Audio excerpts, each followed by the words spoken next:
Hello friends, నేను మీకు ఈ పెరుగు అనే పదార్థం, దీన్ని పదార్థం అనాలో పెరుగు అనాలో కూడా నాకు తెలియట్లేదు.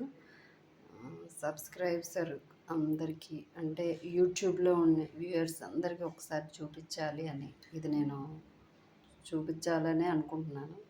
ఎందుకంటే చాలామంది ఇళ్ళల్లోనే పెరుగు పెట్టుకుంటారు, ఎవరో పెరుగు బయట కొనుక్కుంటారు.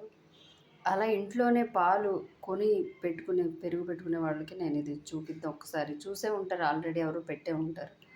అయినా నేను ఒక్కసారి గుర్తు చేద్దామని ఇది పెడుతున్నాను ఫ్రెండ్స్. ఇదేంటంటే గేదె పాలే, 1 లీటర్ పాలు. నేను కొత్తగా ఇల్లు మారాను.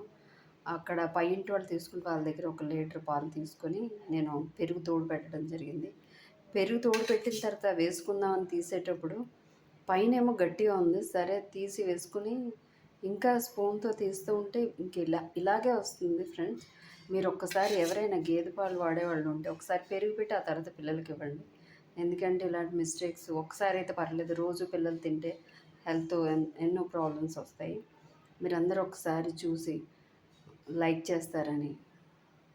Thank you friends, thank you.